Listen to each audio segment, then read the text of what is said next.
emisión de Noticias 45 del fin de semana. Buenos días y bienvenidos a nuestra emisión única los fines de semana y festivos a las 9 de la mañana. A continuación les presento los hechos que son noticia.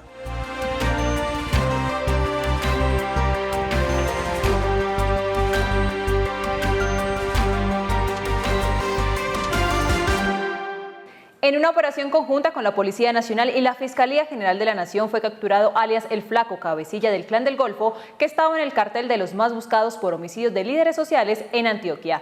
Este resultado se suma a la condena de alias Alexis, así como la medida de aseguramiento de alias Barbas por los mismos hechos.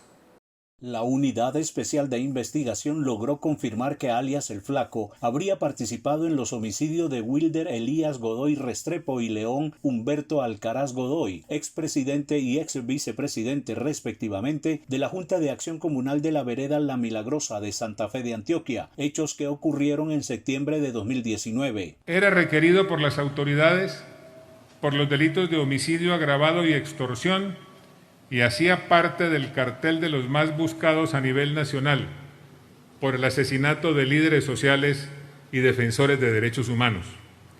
Alias El Flaco tendría una trayectoria de 10 años en esta organización. El juez de control de garantías, al término de las audiencias concentradas, acogió la petición del fiscal del caso e impuso medida de aseguramiento privativa de la libertad en centro carcelario. Cabe resaltar que los anuncios se dieron durante un consejo de seguridad que se adelantó al sur del Valle de Aburrá, donde además el ministro de Defensa manifestó que la policía dispondrá de 70 uniformados más en el área metropolitana y 100 para el municipio de Itagüí. Un nuevo hecho de violencia se presentó en Mercaderes, Cauca, donde 2 mujeres y un hombre fueron asesinados por al menos 6 personas que ingresaron fuertemente armadas a una vivienda. Las autoridades confirmaron que estas 3 personas eran familiares de Álvaro Narváez Daza, líder social que fue asesinado junto a su esposa, su hijo y su nieta el pasado 29 de abril. Los fallecidos fueron identificados como Belsi Narváez Daza, Efigenia Daza Narváez y Yamit Ibagué Díaz. Ante este hecho, el gobernador del Cauca se pronunció. Familia, lamentamos profundamente estos hechos. Vamos a ir a Mojarras a adelantar el Consejo de Seguridad para pedir el esclarecimiento de los hechos y la captura de estos delincuentes que vienen haciendo daño a esta familia y a esta región. En lo corrido del 2020, según defensores de derechos humanos, 70 líderes sociales han perdido la vida en el departamento del Cauca. Este hecho se registra 48 horas después de que disidentes de las FARC atentaran contra la vida del médico Pompilio Narváez en Argelia. Este sábado falleció a los 77 años el político liberal Horacio Serpa Uribe, copresidente de la Asamblea Nacional Constituyente, exministro y excandidato presidencial. Recordemos que Serpa luchaba contra el cáncer que le fue diagnosticado hace algún tiempo. Tras el deceso del político liberal Horacio Serpa Uribe, varios líderes políticos han dado el último adiós a Horacio Serpa. Uno de ellos es el presidente Iván Duque, quien recordó la última vez que lo visitó. Hoy he recibido la noticia de su fallecimiento con gran dolor. Lo visité hace pocos meses en su casa y tuvimos una gran conversación. Decía algún escritor que por una puntilla se pierde una herradura, por una herradura se pierde un caballo, por un caballo se pierde un caballero, por un caballero se pueden perder muchas más cosas. Hoy, sin duda, la patria ha perdido a uno de sus grandes caballeros de la política. Por otro lado, el expresidente Samper, a través de un comunicado, afirmó que Horacio Serpa peleó hasta el final por su vida y que siempre fue leal con su familia, su país, su partido, su región y sus amigos, coherente en la defensa de sus ideas como la paz, la igualdad y la soberanía. Por su parte, el expresidente Juan Manuel Santos recordó a Horacio Serpa como un colombiano ejemplar y un gran líder. De igual manera lo hizo el expresidente Álvaro Uribe Vélez, quien señaló que siempre le manifestó su respeto y afecto, resaltando la gran amistad que tenían. El Gobierno Nacional expidió el decreto 1408 de 2020 que estipula la extensión del aislamiento selectivo hasta el 1 de diciembre. Pero, ¿qué cambia desde el 1 de noviembre? Aquí se lo contamos. Durante noviembre seguirán rigiendo las mismas reglas que están actualmente. Nosotros durante el mes de octubre hemos mantenido el aislamiento selectivo con distanciamiento individual responsable.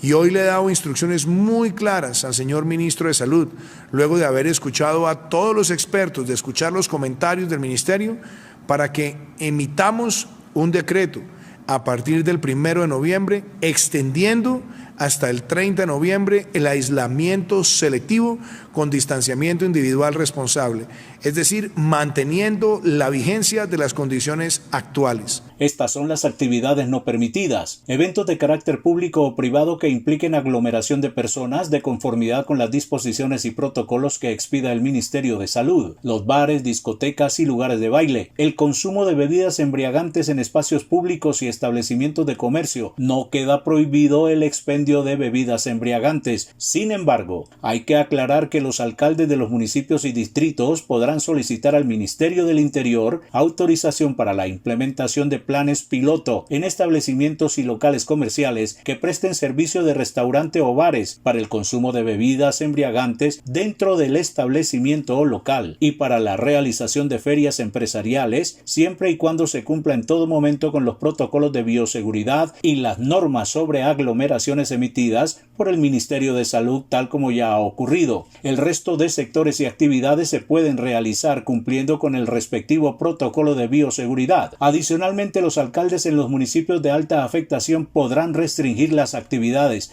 aéreas, zonas y hogares que consideren pertinentes para la realización de un aislamiento selectivo y focalizado de acuerdo con la variación en el comportamiento de la pandemia del coronavirus. La reactivación de vuelos internacionales comerciales, que empezó el 21 de septiembre, continúa y el gobierno está coordinando para incrementar el número de rutas. A través del decreto 1408 de 2020, el gobierno señaló que el cierre de todos los pasos fronterizos terrestres, marítimos y fluviales del país se extenderán hasta el próximo 1 de diciembre. No obstante, puede haber pilotos de reapertura.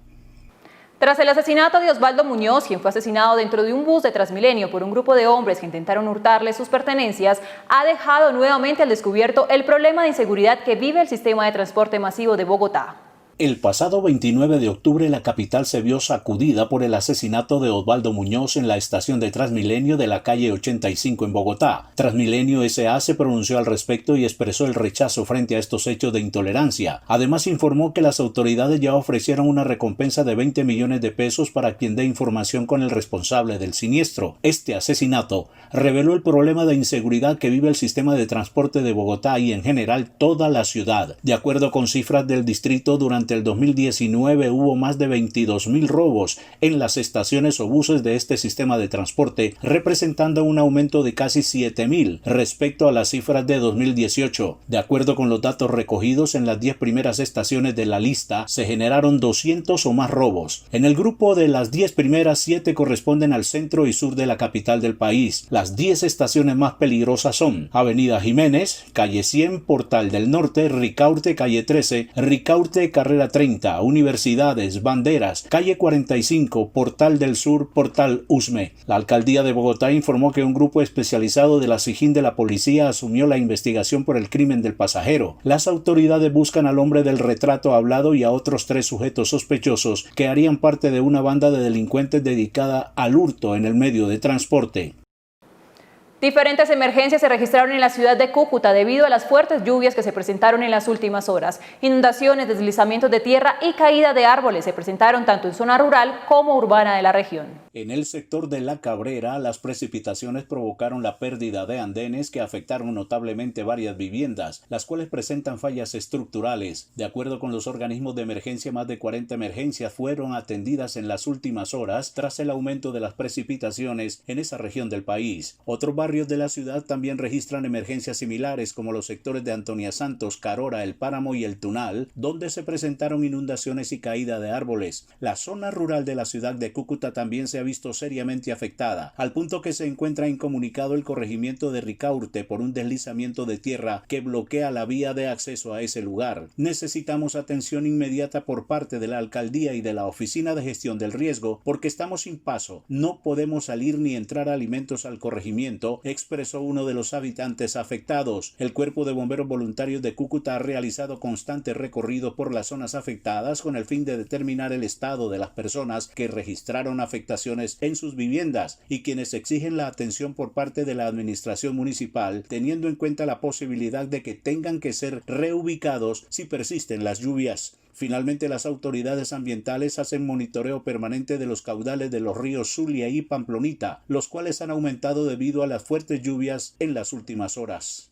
En una audiencia que desarrolló la Comisión Primera del Senado, el Instituto Colombiano de Bienestar Familiar y el gobierno pidieron prohibir el matrimonio infantil. Cabe recordar que esta es la segunda vez que llega al Congreso de la República este proyecto de ley.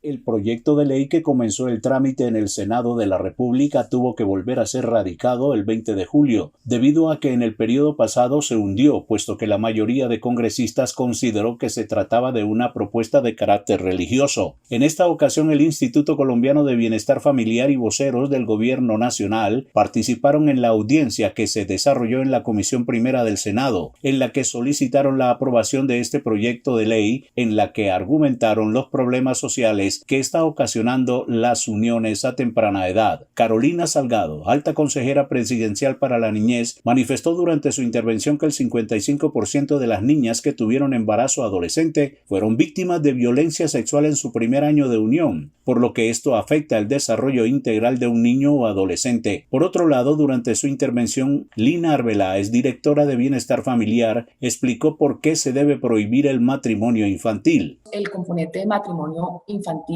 y uniones tempranas tiene que evitarse, prevenirse y eliminarse de Colombia como una práctica consuetudinaria en muchos territorios de nuestro país. Primero, porque hay también una inminente correlación con la violencia de género. Y aquí vemos la Ley 1257 de 2008, donde hay un claro mandato de prevenir cualquier tipo de violencia contra la mujer y pues dentro de estos elementos está el daño y sufrimiento físico, sexual, psicológico, económico, patrimonial, por la condición de ser mujer. Recordemos que en Colombia, según el artículo 117 del Código Civil, permite que los menores de edad puedan contraer matrimonio cuando presenten un permiso escrito de sus padres o representantes legales.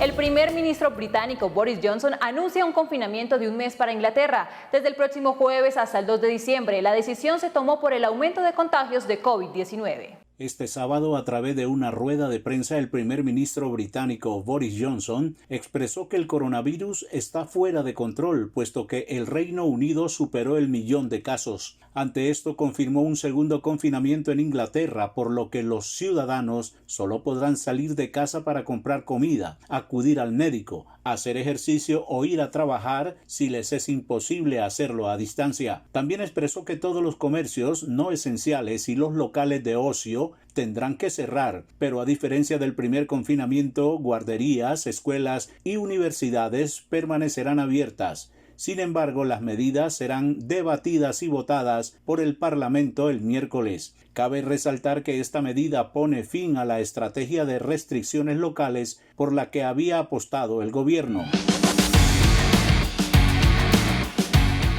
Con notable actuación, el colombiano Luis Fernando Muriel hizo revivir la esperanza del Atalanta y con sus goles y la victoria, el equipo logró la segunda casilla en el fútbol italiano. Atalanta volvió a la senda del triunfo en la Serie A tras ganar 2-1 al Crotone en condición de visitante, con doblete del delantero colombiano Luis Fernando Muriel. En el equipo de Bérgamo también fue titular los 90 minutos Johan Mojica y el goleador del equipo Duván Zapata, quien entró a los 2 minutos del segundo tiempo. Muriel marcó el primer gol a los 26 minutos del partido tras ser asistido por Malinowski y rematando de derecha a ras de grama anotó. 10 minutos después de la primera anotación, Muriel nuevamente ampliaría la ventaja. Remo Freuler recuperó el balón en una salida del Crotone y el delantero enganchó y remató al palo de la mano derecha del arquero. Luis Fernando llegó a 4 anotaciones en la presente temporada del calcio italiano. Atalanta ocupa parcialmente la segunda casilla del torneo con 12 unidades. En la jornada 17 de la Liga 2020, Millonarios recibió a Nacional en el Campín de Bogotá. Los dirigidos por Alberto Gamero necesitaban ganar el clásico para seguir en la lucha por clasificar a los 8. A los 18 minutos Rodríguez filtró un muy buen balón al Chicho Arango que atajó Cuadrado. La defensa antioqueña rechazó, pero el balón se mantuvo en su zona y Rodríguez volvió a recibir sobre el borde del área, dejó en camino a Diego Braguieri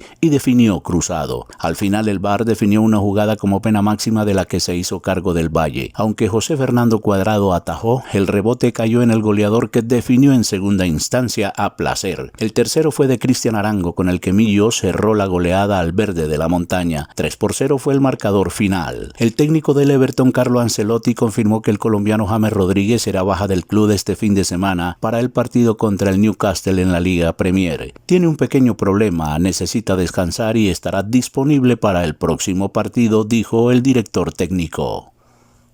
Esa es toda la información de Noticias 45. Gracias por acompañarnos y que tengan feliz día.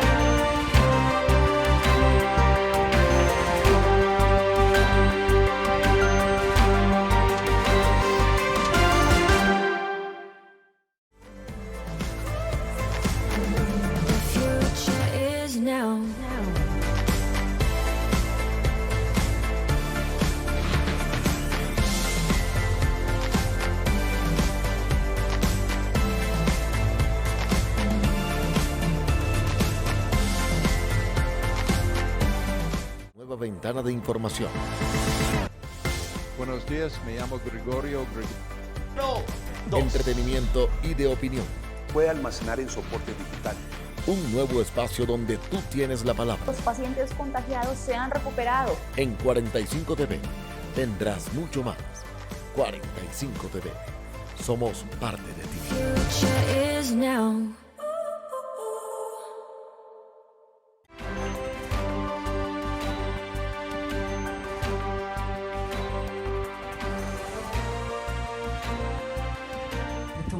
Un pedido de auxilio. Es un derecho de los trabajadores. ¿Cuáles son las medidas de control que está tomando el gobierno? Incurrió en los delitos de contratos. Bogotá está hoy a un punto. Han resultado positivo para coronavirus el día de hoy.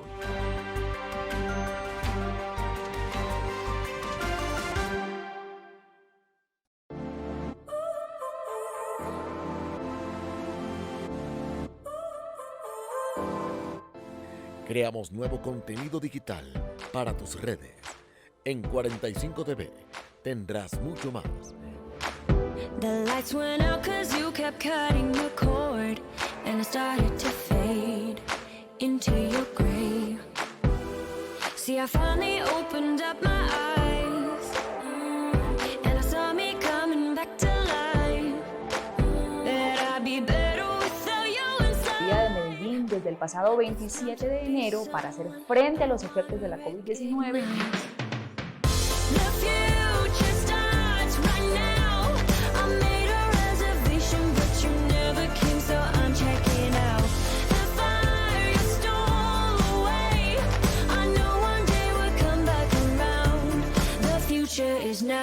La película del flaco. Aquí están mis series y películas recomendadas. Bienvenidos.